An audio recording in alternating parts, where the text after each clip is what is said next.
And thank you for being flexible. That huge snowstorm that just absolutely, incapacitated us, if that's a word. But my next job, I'm going to be a weatherman. That's going to be my new role.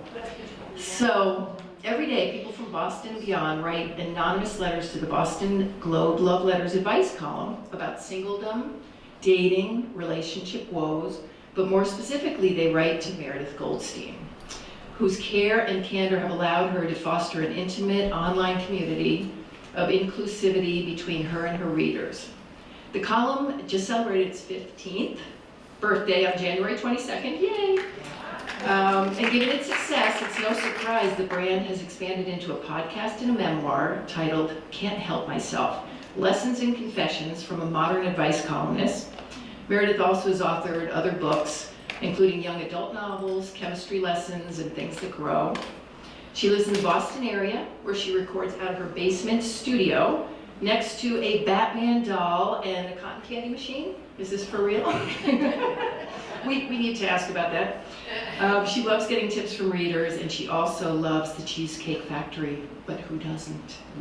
So I want to actually thank the Friends of Cohasset Elder Affairs for making this and other programs possible.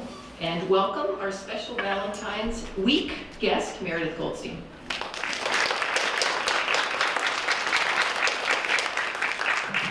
Thank you so much for coming, and yeah, what a strange week. I was like all going to be decked out in reds and pinks, and then today I'm like, well, the day after Valentine's Day it's brown. Feels like we can all relax.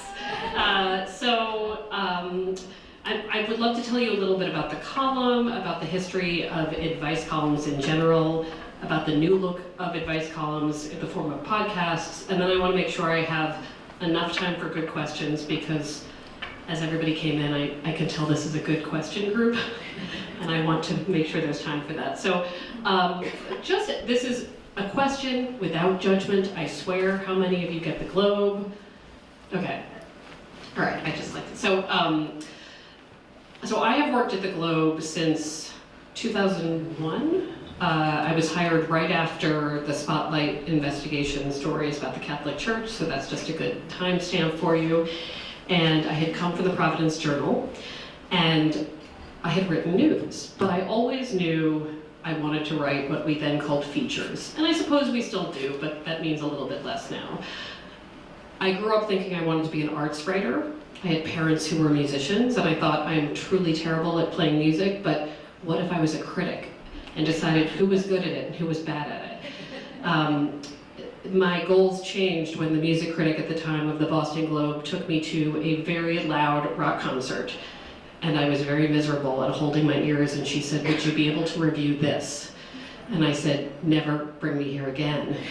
And she said, the thing about being a music critic is you have to go to everything, and you have to be open. And I realized I was not open. What I did learn about myself as I wrote more and more stories for the Globe, and eventually moved from their North Shore bureau to the main office, covering living arts, as they called it, and still do, I learned that I liked to write stories about people and trends in how we deal with each other. And it was a very good time to do that. If you can put yourself in the time of like 2005-ish, Facebook had just become public to non-college students. Suddenly people were dropping landlines. Dating apps were not embarrassing, and maybe they were barely apps. Maybe they were still embarrassing to some, but there was a new generation that had never done it any other way. One of the first stories I remember writing that I thought, this is what I want to do. I wrote a story about how Facebook had ruined high school reunions because there were no surprises. We already knew who was divorced, who had children, who looked amazing. So just about how technology was changing the way we interacted. And after writing some of those stories, I started to get emails from readers that would say, hey, I've read your story about texting etiquette, and I'm wondering if I can ask somebody out on a date via text. And I was like, I don't know, dude. I was like in my 20s, I was like, I think I would not want that. But it did make me think of advice columns, and I had grown up in the Maryland area, and my household was a Washington Post house, even though we were probably closer to the Baltimore Sun, but my mom specifically was very interested in what was happening at the Kennedy Center. So we needed to know, so we got the Washington Post. And there was an advice columnist in there, Carolyn Hacks, who still has her job, and she was writing advice for the under 30 crowd, that's what she called it. I think she was probably like right over 30 at the time, and she wrote advice for people under 30. And I thought a lot about, well, advice columnists generally aren't therapists. Like, it's not as Frasier on the radio as you would think. It's generally journalists who are just a little bit bossier and want to figure this out. And it's entertainment, and it's a forum for discussion, and maybe I could do this. And that is when I asked the Globe, please may I? I think I have something to say. And I think, you know, looking back, people will always say, well, why were you confident about your opinions about other people's lives? I cannot tell you. I become less confident as I get older. There's something about being 29 and deciding you know everything that is really, it's a powerful feeling. It is the opposite of imposter syndrome. I wish I could harness it forever, but you know, the internet was also smaller and newer. It was a less scary place. So when we first launched Love Letters, we did a call out for letters. People just write in, by the way. They're like, not who's qualified, who's right. They're just like, oh, somebody wants to fix my problem. Here's everything about my personal life. And you know, I would publish my answer, and then immediately I said, who else has something to say about this? Does anybody else have advice? And that was, I think, what made it a little bit different, was that in all the other advice columns I had read, it was a Q and an A, because that's the world we lived in. There wasn't an online group to bounce things off of still at that time. We were just starting to figure that out. And the Globe technology was so basic at that point that I had to manually approve every comment. So if somebody wrote something mean or terrible or off topic or something about Hillary Clinton when the letter was not about Hillary Clinton, you know, because there were always people who were like, you know, writing in about a breakup, and somebody would write like, go Pats. And I'd be like, well, that doesn't seem relevant. Maybe it's always relevant, I don't know. But I had the power to approve or not approve a comment. And I think what I unintentionally did was curate a tone, which I was able to maintain probably for about 3 years, which was, this is what's allowed, this is what's not, this is what we come here for. And you can be off topic and you can be funny, but we're here for a letter writer. So over many years, this changed a bit, right? We went from comments that were manually approved to comments that just pop up, and you take them down if they're offensive after the fact. And that today still is an adjustment, right?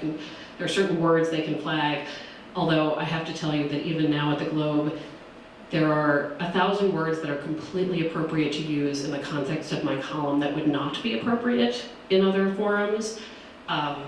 So I'm constantly saying, no, it's okay. Like, it's no one's calling anybody that's just a body part. And in context, it makes perfect sense for an advice column, right? But this has always been so different than other pieces of content at the Globe. So, so over the years, I thought a lot about the history of advice columns and the timelessness of them. And one of the first people I met who also wrote a column was Margot Howard, who is the daughter of Ann Landers, and I know that's in our title today. And I think that most people over a certain age know that there is a famous historic rivalry between Dear Abby and Ann Landers, you know, who were sisters, and one started writing an advice column after the other one did. And I always tell my sister, you know, I think it wouldn't break our relationship, but it would be wild. You know, actually it would be a lot of fun to do it with her, but I spoke to Margot. Margot had taken over her mother's syndication, basically. And what she told me is, think about my mom and think about the fact that she was getting handwritten letters, like hundreds and thousands of them, that people sat down and they wrote it out, and then they mailed it and got a stamp. So much of what I received, on occasion I get a piece of mail, but 99.9% of what I get is an email often written in the heat of the moment, I love the ones that come in at 3 a.m. and sometimes they are followed by 6 a.m. Can I retract that? It was just a really bad night. Some are more thoughtful, where people are on draft 6. I don't know if you ever see that in an email where you see the changes because it's a different color, and it's like it's like 18 colors where they obviously figured this out. Some are email addresses made for privacy just for me. Letter to Meredith at Yahoo, where they're never going to look at that thing again, which I understand, by the way. And when I have talked about the column, I always say that I never like to make generalizations about gender because they're never true. But in the beginning of the column, I noticed that women were incredibly private and were more likely to come up with those emails and ask me questions about, are you sure no one's going to know? And that I had a lot of men writing to me from their work email accounts that had their title, their like the employer disclaimer of like, this may be monitored. I'm like, it says it right here. Like, aren't you worried? And to this day, I still think a lot about, well, what does it mean? What does it mean that men, at the time at least, felt more confident writing to me? And I wonder if they had less to fear at the time. I would not say that's as true today, but at the time, constantly shocked. It's like Sad in Somerville, and it'd be like, you know, John McFadden, I am a State Street, and it was like, so,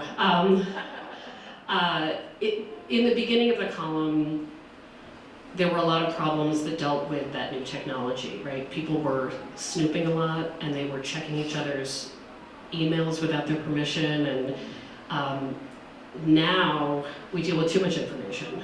At a certain point in this 15 years, I realized that I wasn't getting as many questions about private information, because what's private, right? Like, these accounts are private, but Instagram, especially for younger people, can tell you where your partner was all day.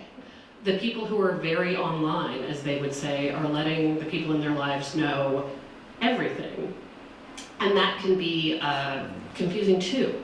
I've had to tell a lot of younger readers, you're not supposed to know everything about what your people do all day. So the letters I love most are the ones that could have been written 100 years ago or could be written now. When I began to talk to Margot about Ann Lander's column, about the column Margot wrote, and I always say you can tell with an advice column pretty quickly, like who's tough love, who's soft love, who is practical, who is leading with their heart. I think I'm a softie. This is partly because of the comment section. I can say, hey, I know it's really difficult, and maybe you could consider this, and then we've got 10 comments that are like, you need to break up with him. You need to break up with him right now. You should have done it 3 months ago, and I don't know what's wrong with that. I know it's coming, right? And for those of you who get the print edition of the Globe, what you are getting is the column appearing on Boston.com. Then I take the letter, the answer, and like the 5 to 10 best comments of the day. Then that goes into print and on bostonglobe.com. So it's one of the few products that actually straddles both brands. And if you've ever wondered, well, okay, there's Meredith's answer, and then there are a bunch of other people, who are they? I am choosing those comments from what has already been online. In fact, some people at the Globe say it was the first feature to be reverse published, which is how everything works in 2024, going online first and then in print. That it goes up the second it's ready, and then the next day it's in the paper for those who are reading print. So, but when I talked to Margot about just the history of advice columns, we talked about one of the first events I had where I spoke like this, which was in year 2, I believe, of the advice column. And I was speaking after a play about Margot's mother. It's a one-woman show. I think it's called The Lady with All the Answers.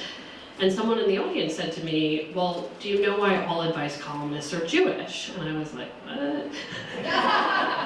And I can't remember, like I gave some answer that probably like was just spiraling, but of course then I would go on to really pay attention, right?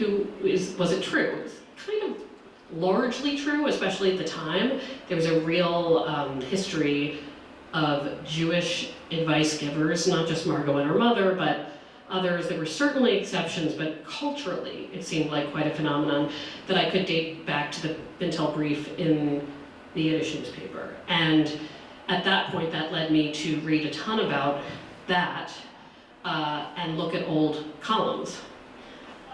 And what I found was that some of the questions asked to that advice columnist were very much of the moment. I remember reading one that talked about someone dating a bastard, and I assumed they meant a real jerk, and then I was like, oh, they mean like old-timey. Like they're dating someone who was born out of wedlock. And I was like, oh, well, there's a whole, I was like, what a weird thing to say, but I was like, oh, words mean different things, right, in different eras. So yeah, but then the next one was like, I'm sad about a breakup. I mean, essentially, in similar words of the time, it was interesting to see, there's a graphic novel about the Bintel brief, I believe it is called the Bintel brief, where the illustrator who also illustrates for the New Yorker, she illustrates all the missing men. And people writing in to be like, I was with this person, they're gone magically, and in some cases terrible things happen, but in a lot of cases they just went away. In 2024 we call that ghosting. So there were all of these phenomenons that felt timeless. Heartbreak has been the same forever. Dating fatigue is worse now than it has ever been because you feel like you have to be on an app all the time. But it's always been hard to meet someone. I think I learned by the year that I should say that I always worried this was going to make me a very cynical person. You know, I'm only hearing bad stuff. Nobody ever writes to me to say, like, I'm pretty happy. In fact, I think that happened once and everybody in the comment section was like, boo. Like, ooh, you're so happy, you have to write in a letter. But what it has taught me and continues to teach me is that we truly are having a very universal experience. No matter how much money you have, if your health is great, it does not protect you from being rejected. It doesn't protect you from being unseen. Some of the happiest moments in relationships are unanticipated. There was no way to plan for it. All of this is very hopeful to me, that people's lives can change really quickly, not just for the worse, but for the better. People can show up for you and surprise you. And it's one of the reasons I wanted to talk about the podcast today as well, because how many of you are podcast listeners in general? Okay, a few hands, yeah. So I was a real late listener. It's just like, it's a lot, and you know, I watched TV and I was doing all these other things, and I would hear podcasts and I was like, I don't know, this sounds like, and then it was like, it became such a thing in the news industry. And then the Globe's owner, Linda Henry, said, I would like you to start a podcast. And I was like, okay, because that's what you say when someone who is the boss of you tells you that you have to do that. And I knew there were other advice columnists who had podcasts, people who talked about letters and answered them. And I thought, well, I'm not as famous as some of those people, and I don't really want to do that because I already write it. And what I said was, I will do this if I can get the one thing I'm not getting, which is sitting in the room with somebody who would write a letter like this and hearing the whole story. Because I want to. Because I want to know, and I want to know their tone of voice, and I want them to tell me not just what they were feeling that day, but what brought them there and where they landed, at least for that chapter. And that's what we started doing. So Love Letters as a podcast, in addition to the column, started in 2018. Each season has a theme. And when I first pitched this, I said I want the whole first season to be about breakups. And maybe by the end of the season, anyone going through a breakup will feel closure. And somebody at work who clearly has never been dumped said, will there be enough content for a full season about breakups? And I was like, I could do 10 seasons about breakups. And I am, one of the episodes in that first season was about the role of music in our lives and our ability to get over breakups. And I interviewed a songwriter who teaches at Berkeley, and she wrote the Bonnie Raitt song, Have a Heart. which I love that song. And I never thought about it much. Like sometimes I'll hear it to CBS and I'm like, oh yeah, I like that. I like it's not just something to talk about. Have a Heart is a great song too. And she said most songwriters will tell you that we make more money on royalties when we write about breakups than our love songs, with some exceptions. But the breakup songs, when they're right, when they hit it, they do well. And she talked about how she wrote Have a Heart. It's a miserable song if you think about the lyrics. It is pretty bleak about a relationship, and it's written upbeat. It's like kind of jazzy, like, you know, it's like this sort of reggae. It is, and she did that quite intentionally. And that's one of my favorite episodes. And the source in that particular episode is an actress in New York who would later go on to be on shows I saw. She talked about a terrible breakup where she was chasing a guy in LA who never quite liked her enough. She flies all the way out to LA from New York. He keeps not showing her around. And one of his friends takes pity on her and winds up taking her to karaoke. And she sings Roy Orbison. And it's like everything comes out. And she leaves that karaoke bar fully cleansed and ready to move on. And there was something about just belting out a song that was very healing for her. So with all of these stories, you think this person's not like me. And then they are. So I wanted to play you a clip, if I can make this happen correctly. Okay. I'm not great with technology, but we're going to try this. One day, Nimish sits down in the living room with his parents. I was on the couch. My dad was in the chair, and we were just talking about like what was going on with me, like career, academics, and whatever. And he's just suddenly out of nowhere just says, "Moi talai zamrali tinegi chainai," which translates to, "I don't know you well, right?" And I went, "Yeah." One day. So I want to tell you a little bit about this episode, which we put out this week.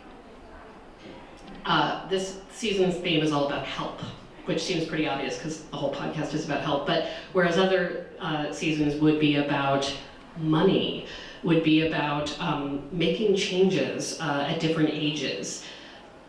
Help, I thought, you know, we never talk about who gives us help. Like, sure, maybe it's an advice columnist, maybe it's your best friend, but there are always these unexpected places where we get relationship help. And I talk in the beginning of the season about how in my own life, when I started dating someone, I feel so capital S single.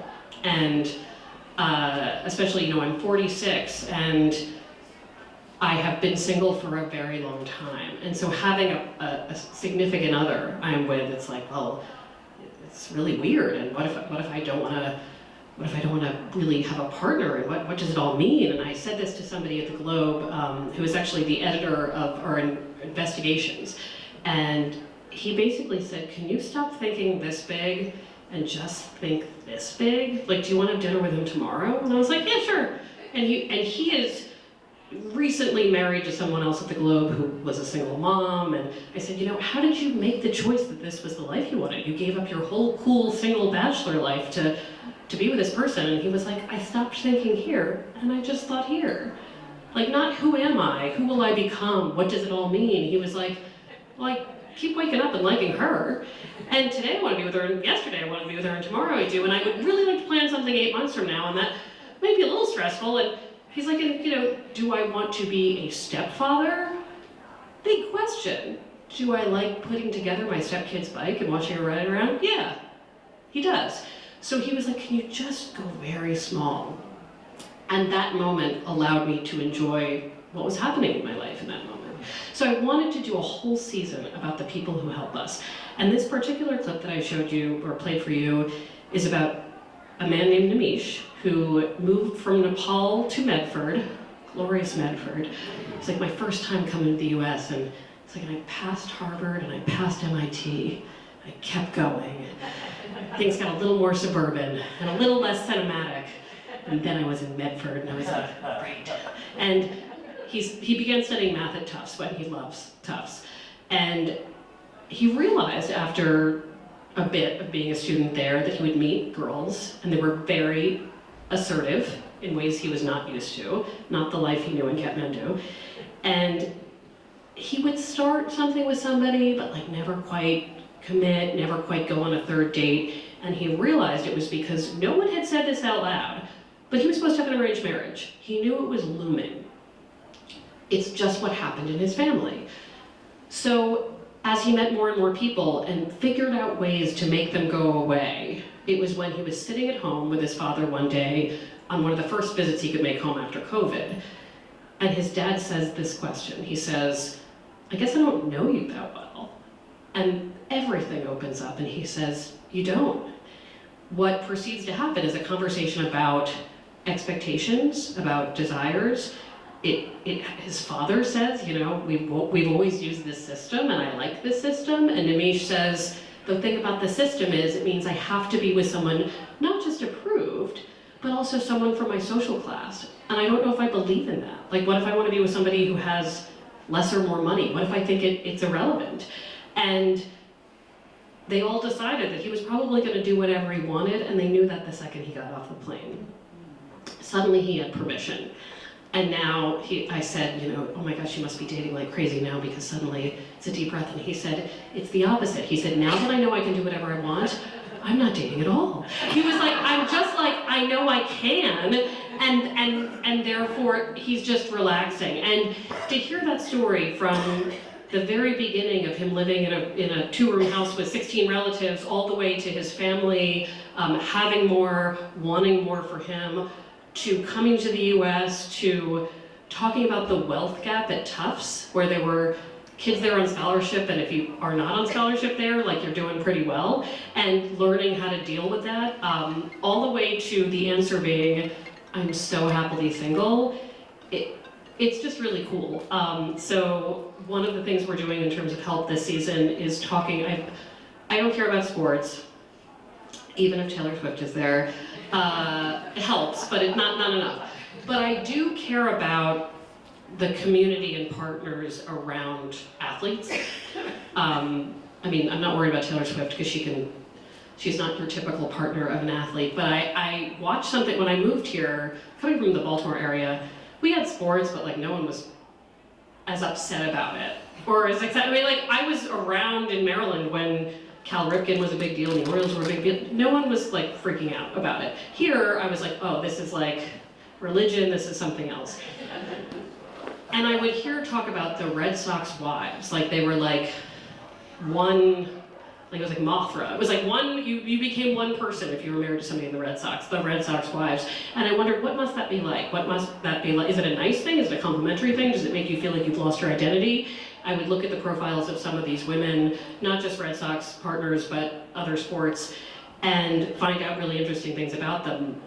So I wanted to know who helps them in their relationship. So in the next few weeks, we'll have episodes with a woman who's married to a Red Sox pitcher who is 27 and just got her PhD in genetics, which matters to no one because he's about to start an important season. So she talks about who in your community helps you with the fact that you just got your PhD in genetics and no one cares. And everyone's, I mean, her close loved ones care, but she's living in a world where she has a partner who is just going to take headlines, and is that okay? How do you live with that? How do you make sure you could still feel like your thing counts?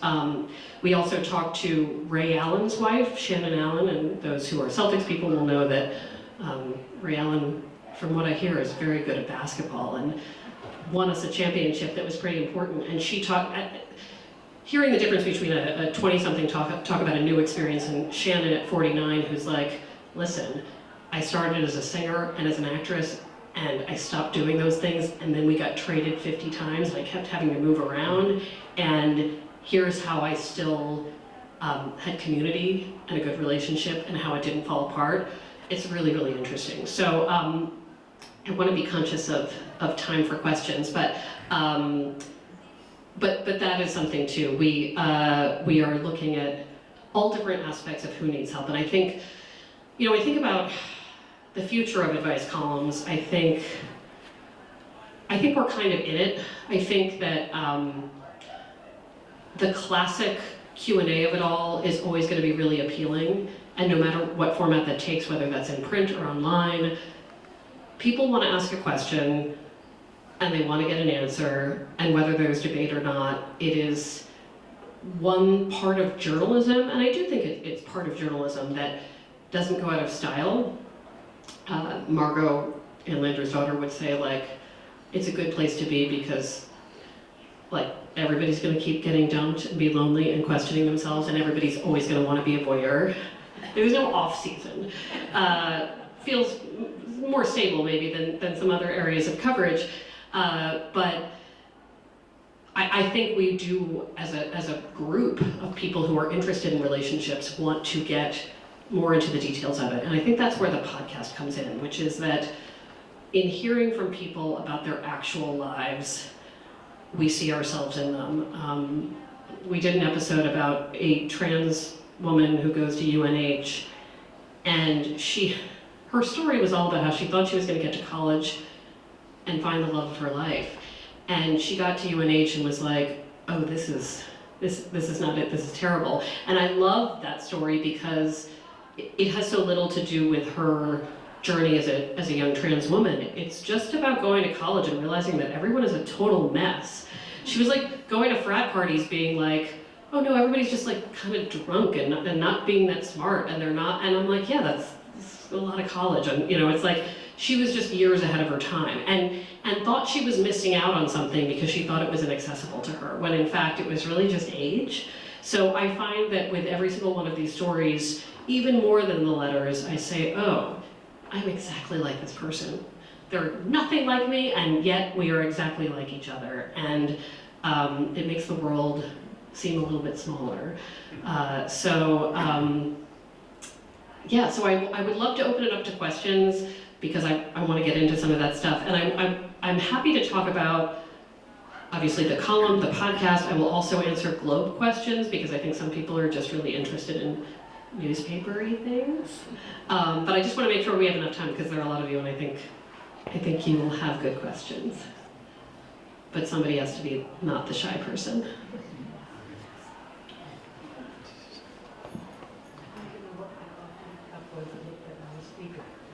Wait, what was the coffee? It looked like a coffee cup, but you made it speak. Oh, yes, this is my trick, which this morning I was like, how am I going to play them the podcast? Because I'm very bad at technology. And it's interesting, when you were not good at technology and you were a podcast host, like people will be, they outfitted during COVID, they dropped off all this stuff. This was like right after, I think we had done 3 seasons by the time lockdown hit. And then they just like, it was, those early days, we didn't know what was going on. They launched a bag of equipment on my lawn, and they were like, can you put that in the and to this day, I still don't know what mic is what speaker is what. I'm sure the people doing beautiful sound here today are like, yeah, you're one of those people. But I do have a speaker I can bring around and play things for, but yes, not a coffee cup, but a speaker. But it is interesting too, as a skill, when now I'm very conscious of, more than I have ever been, about like, what does someone sound like? When we interview people who have bracelets, I'm like, oh no. So it's, these are not things that as a writer you generally have to think about, but I'm sure all the NPR people out there are like, yeah, that's our whole job, is making sure people aren't wearing jewelry. Do you anticipate if advice columns continue, people being more specific in whom they're seeking advice from? So somebody that's a transgender person would have a transgender advice columnist? That's a great question. So the question, if you didn't hear, was, as advice columns continue, are people going to be more conscious of who they're asking? If you're a trans person, do you want a trans columnist? Yes. One of the best things about, I think, in the last 10 years about advice columns is, I think, in the same way I was shocked in the beginning, I'm like, wait, it's all white Jewish ladies? Like, is that true? Now, I think everybody got hip to that, and it's less of that. I'm noticing a lot more people with very different backgrounds having popular columns. Dear Prudence at Slate, their writer is one of my favorite writers, and Janae Desmond Harris, and she's great. John Paul Brammer has Ola Poppy, a column that I get as an email. I think people, I can't speak for all the letter writers. I think in some cases, yes, people want to go to the people who understand their experience in the world, and I think that's important. Sometimes though, when I talk about the types of advice, the soft, the tough love, sometimes they want tone. And sometimes if you're a follower of many advice columns, you may say, oh, that person might tell me what I don't want to hear, even if they're a lot like me. So I think it varies. I think that people are going to pick who might get them or who might meet them where they're at.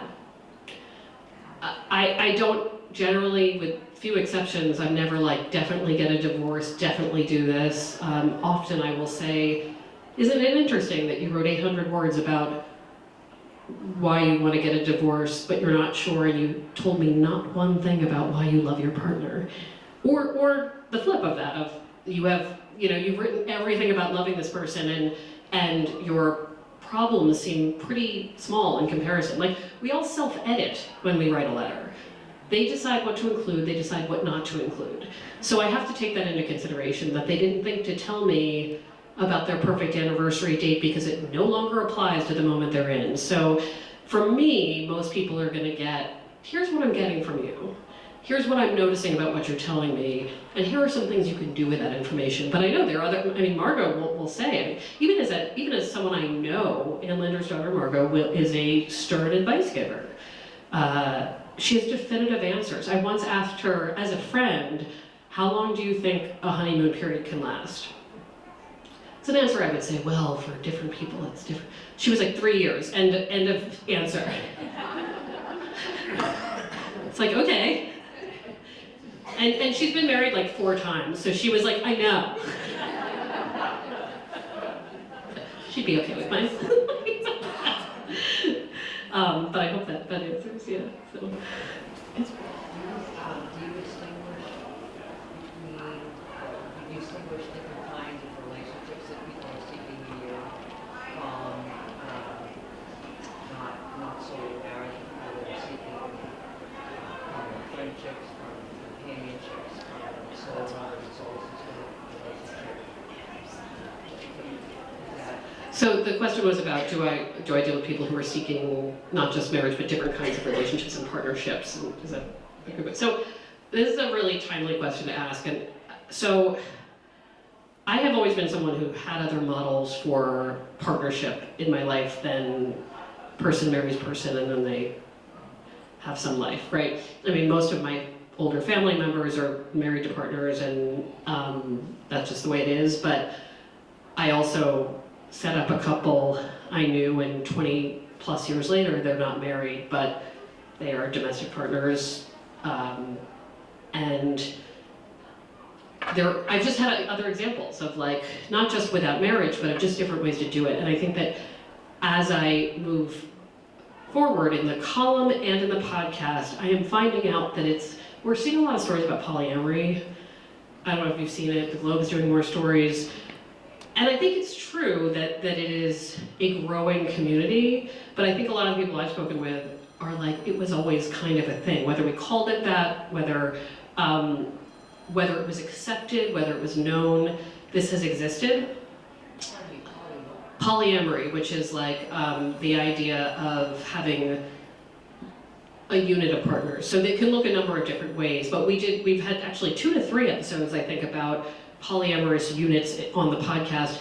One, and just so you know, for those who don't know, Somerville became the first municipality in the country to acknowledge polyamorous partnerships by saying you can register in Somerville with 2 domestic partners or more. Because there is a thriving polyamorous community in Somerville, which it was, not everybody knows, it's just like known as a poly-friendly place. And when COVID really hit, they thought we need people to be able to go access medical records, access their people in the hospital if anything goes wrong, and there's more than 2. And Cambridge followed suit, Arlington followed suit. So there's this pack of towns in that area that says, on the record, we're acknowledging that a person might have 2 partners. And as one of the podcast episodes, I talked to 3 people who applied for that pretty quickly.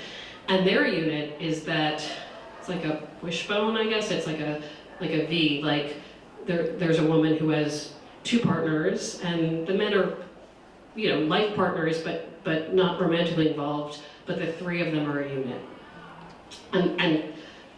And she used a different name for the podcast because they are just getting laws together to make sure there's no discrimination, that an employer can't fire you for this, or it doesn't necessarily fall under all these umbrellas. So I think it's really interesting that often I will interview a couple for the podcast that seems to have a pretty general story about their love, their problems, the way they've made up, whatever.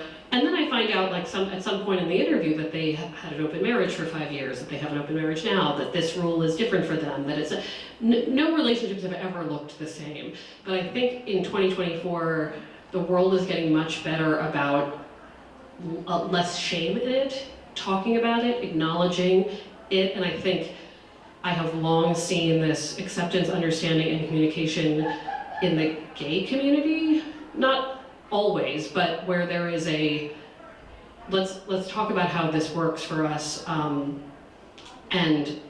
be open about it. And I think it's, the more open we are about it, the less people feel like, oh, I'm so weird for doing this thing, that it turns out now we're writing stories that many people, the Globe just had a story by a business writer about, well, how do finances work in polyamory? Like if you've got different people in different homes and a different structure, like everything is so, too people focused. And so many polyamorous people I've interviewed have said, well, there was all this talk about gay rights and the ability to get married and do all these things, and it's still about 2 people. And we have no institutional structures to allow for more. So I think it's interesting that Somerville said, well, let's figure that out then. Let's figure that out. So, that may not be really what you were asking, but I think what I see is a real openness to all different kinds of partnerships. And I was laughing because the photo on okay, so the photo on the left, this is a very loaded photo, and whoever chose it would not know this, but it's perfect for this conversation. That photo of me, I was 28. Again, I'm now 46. Look at the hope in my eye, so free-spirited. That photo ran with a story that I wrote for the Globe about the idea of buying property with my longtime roommate. I lived with a woman for 6 years, almost 7 years. And probably about 3 years in, we were like, we love this. She was much more interested in meeting someone and getting married eventually. She was dating guys, but we were like, we could buy a place and then I could get another roommate if she met somebody, and we met with a bunch of realtors, and they were like, please don't do this. You're not well off. You're just gonna be able to afford your mortgage together. You're probably within a year gonna meet someone, and then you're gonna be stuck with this property that you're obligated to, or you're gonna be so house poor that you're not gonna go out to live your lives. Hilariously, and we joke about this all the time, she's now married, lives in St. Louis, and has 2 kids. Had we done that then, we would have made so much money. And we lived with each other for 4 years after that. So and I understand the advice of the realtors, but it might have been an outlier that somebody would love their roommate friend that much. But her husband now has always said to me, when I go there, he sits in the back seat, and he's like, you're not here all the time, but I know that when you're here, there's a different structure. And I think about that a lot, about who are our partners, and no matter who I'm with romantically, I'm gonna be codependent with my sister, and this friend in St. Louis is be the closest thing I've ever had to a wife. So I think we are in this world becoming more open to different partnerships. And I remember asking Somerville when I was doing stories about this, I was like, well, will I ever be able to file my sister as my domestic partner? Because I was thinking about health insurance. If she ever needs to be on my health insurance. And they were like, I think that violates that's like an incest. That you can't, I'm like, no, but my partner, I was like, we're like Grey Gardens. We just want to sit in a house and wear funky clothes and grow old together. And it's I want there to be a day where you can say, well, I want a whole different healthcare system, but in the one that we have now, I want to pick this person and I want them to be my beneficiary and I want them to, so that's in my ideal world where it doesn't have to be so rooted in romance. But I think we're all becoming more open. Sorry, that's a long answer to that, but I have a lot of feelings about it, clearly, yeah. Others? Do you see polyamory following the path of other relationships? For example, in homosexual relationships, they have domestic squabbles, they get divorced.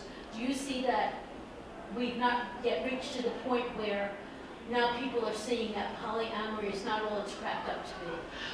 I mean, first I'll give the disclaimer that as a non-polyamorous person, and I don't want to speak for anybody where I haven't had that first-hand experience. What I will say is, like, in this idea of will we find out if those structures are not all they're cracked up to be. I think all relationships are not cracked up to, they're not what they're cracked up to be, right? They're all difficult, and they're all,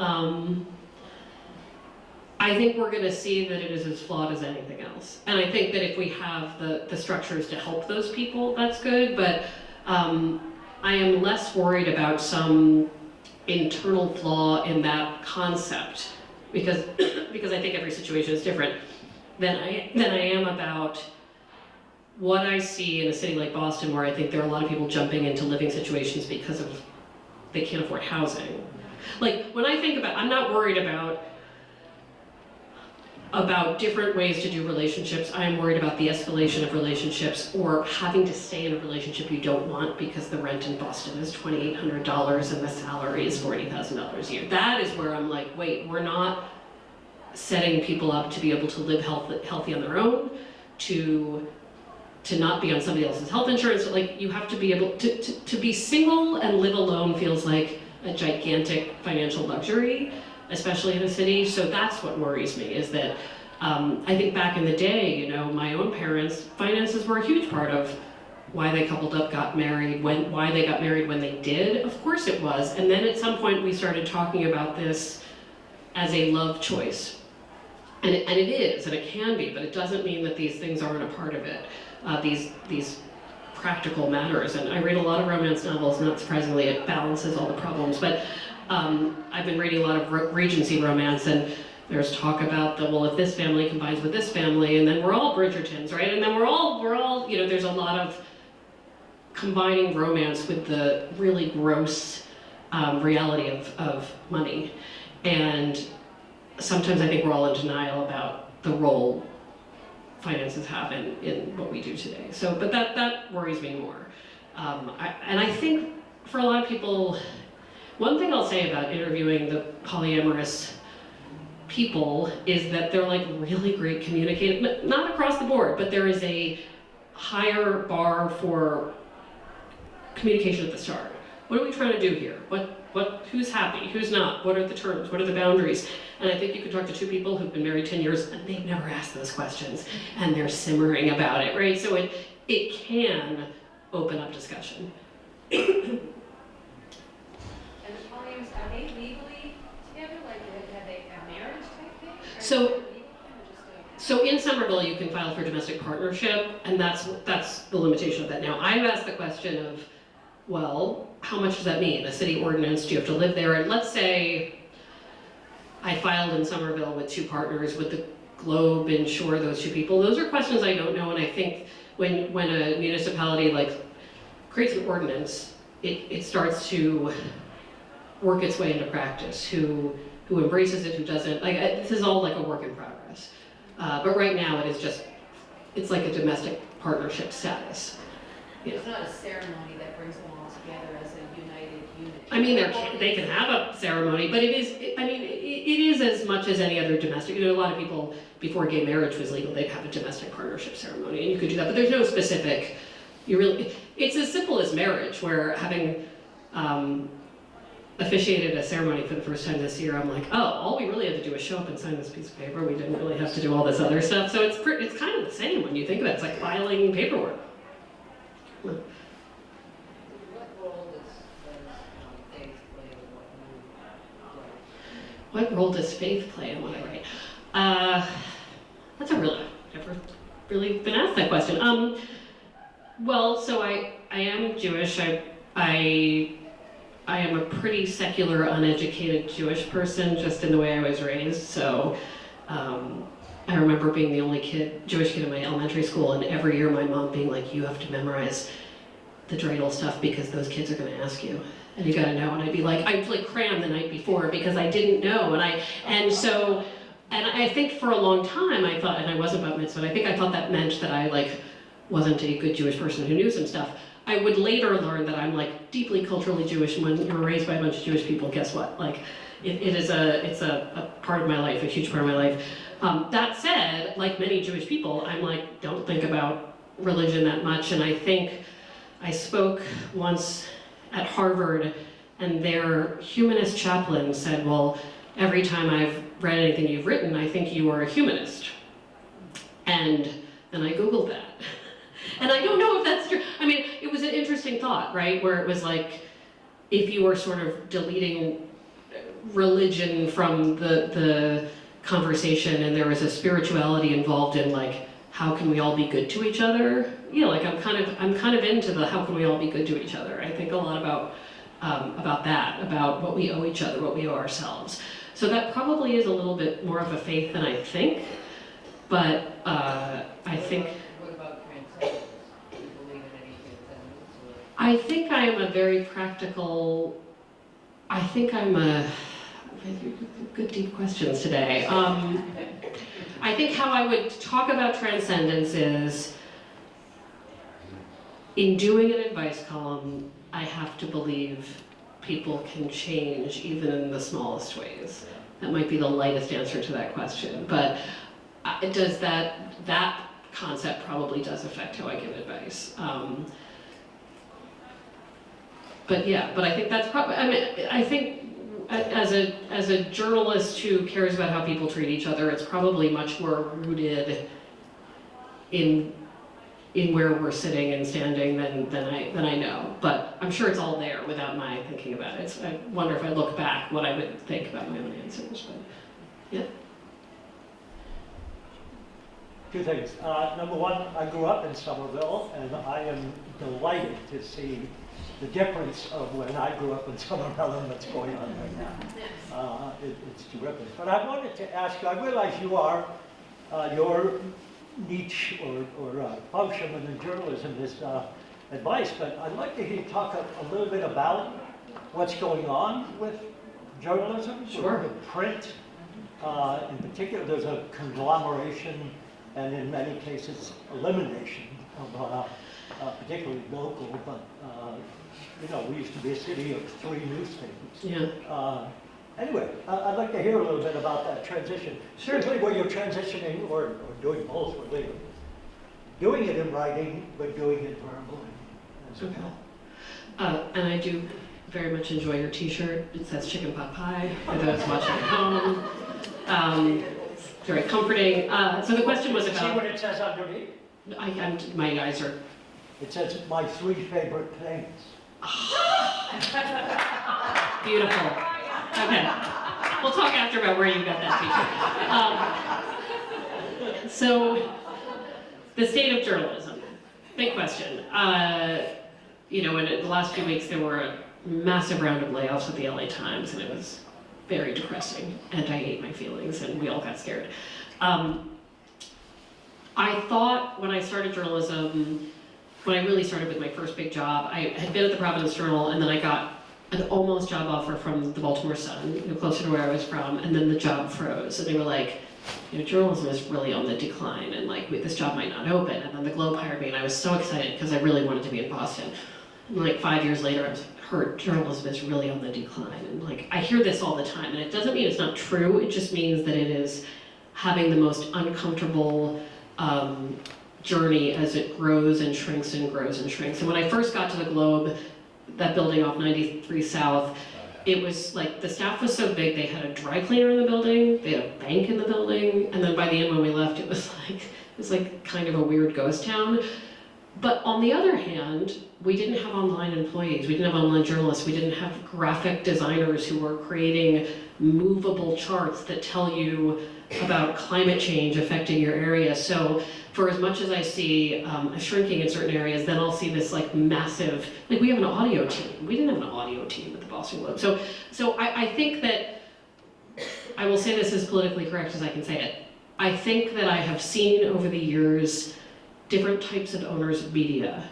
Some companies buying it and I'll say, why were they doing that? It doesn't look that profitable, right? So you really gotta like really want to invest in the creative labor, the strategizing, and the mission. And I will see these like non-person entities buying, gutting, and selling.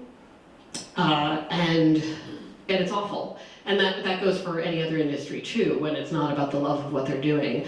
I mean, we're really lucky, right? Like we were owned by the New York Times before having a local owner. And I will say that even being owned by the New York Times, I felt like this like kid who had a babysit. Like no one wanted to, they were a fine owner, but they were the New York Times and the priority was the New York Times.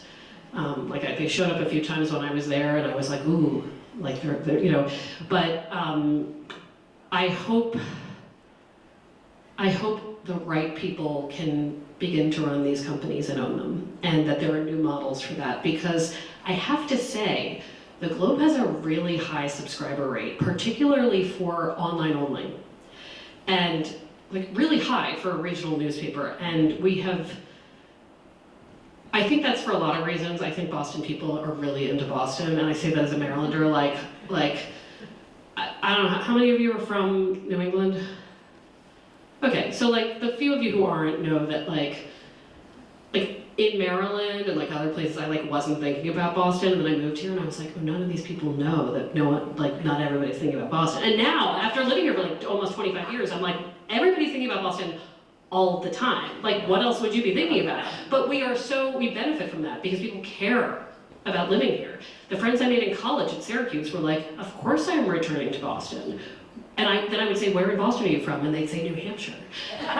It is an identity, and that speaks to our subscriptions, but I also think that we're now on our third editor since I've been there. It was Marty Barron, Brian McGrory, and now Nancy Barnes. Already, even in the first year, like all of those editors were like, we need to be essential to the community. And are you gonna be fine if you don't get the Globe? Probably, but is your life going to be enriched and you will feel like you understand where you're paying to be? Like, if you get the Globe, yes.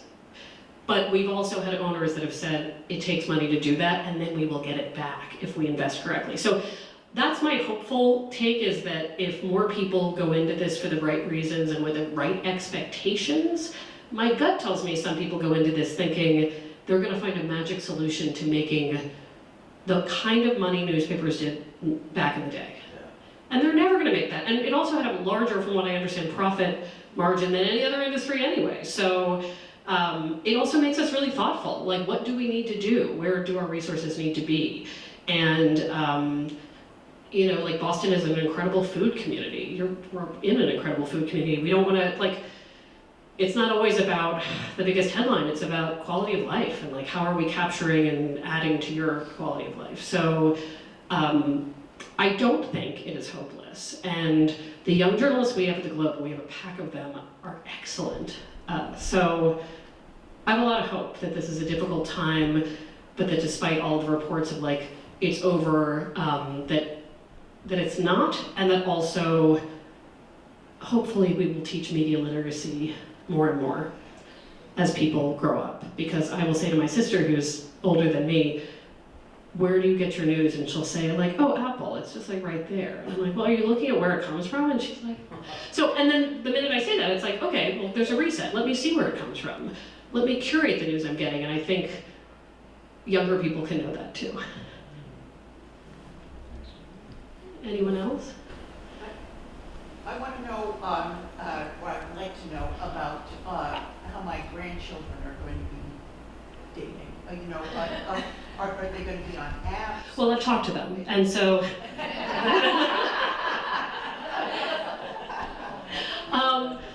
the question was, how will my grandchildren be dating? I think they're going to be dating on apps. Although, I will say there is always a funny pushback. I don't know how old they are, but they're one of the podcast episodes we did was with a 20-something returning to college after COVID, getting used to, you think about people that age, they like didn't have the chance to know what it was like to engage in that way, and suddenly they're going from Zoom to, and this person said, I'm like doing this old school, I'm not doing any apps. I'm like, go out and meet people. But it was like clearly a throwback. It was like, what if I had a slow cooker instead of like, it was like a different, it was a test. So I think we'll see a little bit of that, but it is too easy to get online and have the world get bigger. And we are too used to even interacting with each other that way. Like a COVID only added to that. Like now sometimes I feel like my most intimate conversations with people happen on Zoom as opposed to in person, because we're both in pajamas, we're in the exact right place, we have the beverage we want, and then we're just like fully relaxed, and it's like, let me just tell you everything, I'm looking at you. And in person we'd be like, oh, like the temperature. So I think apps are here to stay, and I think there are some that are better for others and some than others, and all the college students I speak to they pretty much date on apps all the time. And the first time I heard that, I'm like, but you're here. Look, everyone's right here. If only, But it's also a good way to know a bunch of stuff that you want to know, like what somebody's political affiliation, what photos, how do they choose to represent themselves? Who are they excluding? Who are they, like, if someone says they're only going to date this type of person, what does that tell you about them? So I tell people, like, really think about what you're telling the world with your own curation of your profile. But years ago, I was like, is this really how we're going to keep doing this? And yes, the answer is yes. Yeah. Well, then what do you worry about? Young people are losing the ability to social networking, social Gathering? Yeah. Yeah. They're losing the ability to network, and they're losing the ability to develop relationships, in a sense, from the ground up. It's not the same, maybe, I don't know, where it's not the same kind of relationship. You don't build the same kind of relationships online as you do with people. Well, the only thing I would say about this issue of young people and how will they deal with social interaction, I think I have a few friends that I made on social media, and I forget that that's how I met them. So I do think, especially for people who are very introverted, it can be a great way to show your best self, and then it can go from there, right? So I do think we can forge real important relationships that become in real life relationships in that way. I mean, I worry about younger people who haven't had the workplace experience or life experience because we were so shut in for so long, but it's amazing how quickly things catch on, and also things they know that they're good at that I don't. And when you think about I talked about that first person emailing me and saying, can I ask somebody out by text? And me saying, oh no, like that would be rude to this reader. Now I'd be like, well, don't call them. Like that's weird, right? When somebody calls me, especially a younger friend, I'm like, what happened? And like we were saying, your daughter would say that like we are people who call her, no one else, right? No one else is really calling her, right? Like unless there's something terrible has happened. And so I just think we have to accept that it's not so much that they're not good at a certain kind of communication, it's that the way where they meet shifts, and that's okay. Because it's shifted for me also. But I think the skills are there. I was told by a young employee the other day that I said something about dial tone, and she was like, I don't really know what you're talking about. And I was like, okay, picture it. I mean, we're up without a landline for most of it. So I'm like, you pick up the phone, it's like a movie, right? She's like, yeah, no. And I'm like, and it makes a sound. And she's like, it does? I'm like, yeah, it's just like a long beep. It doesn't stop beeping until you dial. And I'm saying this, and I sound crazy. I'm like, is that what it is? Like, it doesn't sound right to me. Why is there a dial tone? I guess so we know it's on. But all of these things change. It doesn't mean that we've become incapable of social interaction. It's just like different cues. So I think I saw a hand back there. Yeah. Just as a side note, last week on one of the shows, they did a segment on matchmakers are coming back. So there you go. Your grandchildren are maybe going to hire a matchmaker. And it could be, there's a lot. Because they sift sift through a lot of what you talked about that sometimes social media does. The matchmaking industry is huge now because you can do this in a traditional way where somebody is soliciting for people and matching people together, but there are also dating matchmakers who actually do the apps for you or coach you through that experience because it can be really tiring. So there's a whole group of dating coaches out there who are helping you seek the right people. Yeah. You were mentioning about having interactions with younger employees.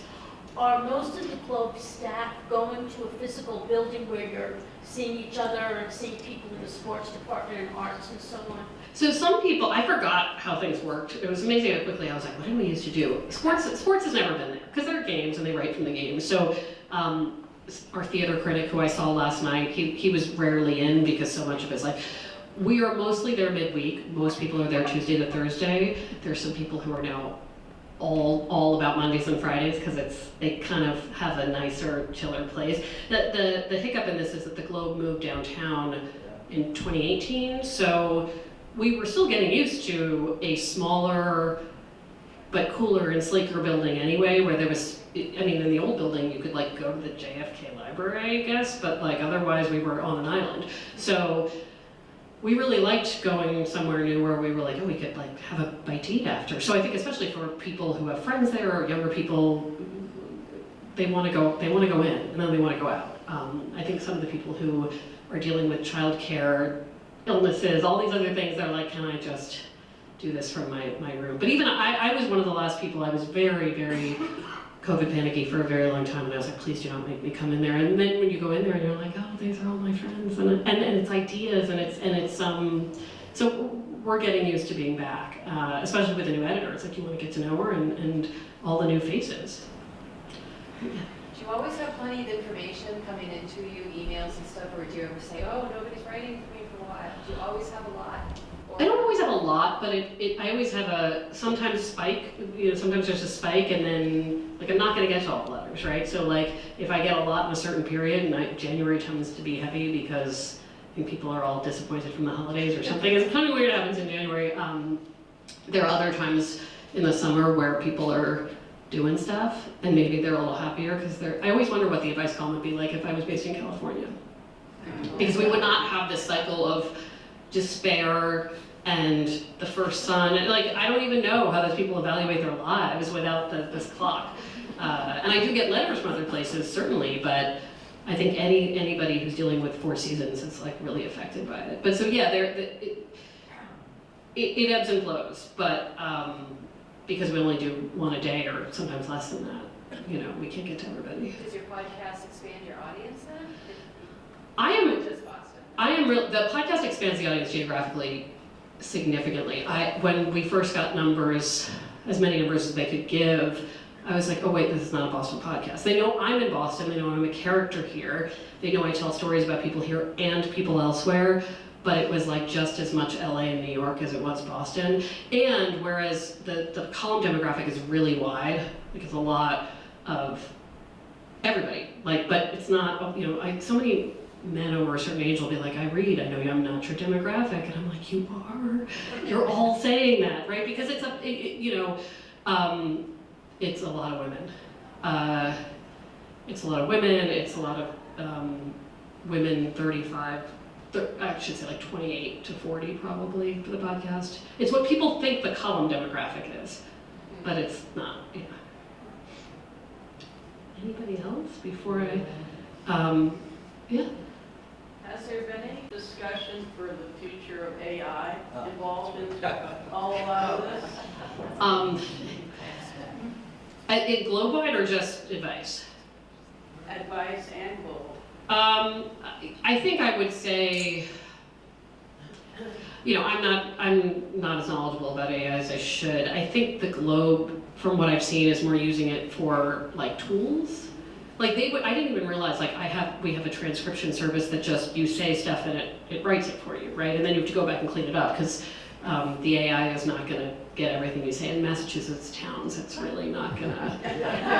It's very difficult, right? But there is no inventing on the part of the AI, right? It's just a transcription service that would otherwise maybe years ago I would have been like, this for 17 hours. So once I heard that called AI, I was like, oh, well, I like that kind of AI. I like AI that cuts down on stuff that feels like it shouldn't have been manual for a long time. But I'm still at a point where when I read stuff, I mean, I don't know about you, but I can tell when ChatGPT has written a letter to, or what has written correspondence, like for my insurance company, I'll be like, hello, I hope this finds you well. And I'm like, you too, ChatGPT. So I don't know, I mean, maybe this will be more of a worry, but I think I'm more worried for the content that doesn't have to sing. You know, the content that doesn't have to feel unique and special. And right now that employs a lot of people who do copywriting and that I'm like,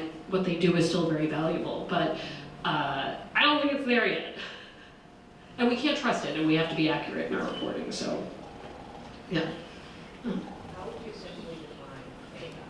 How would I define AI? I mean, oh my gosh, I'm not the right person to do this, but, because again, I would not have called that AI, but it is, you know, any kind of artificial intelligence that is doing the work, right? So that can range now from transcription to writing a story. You can say on ChatGPT, you know, write a letter to my editor telling him I'm going to be late with my story.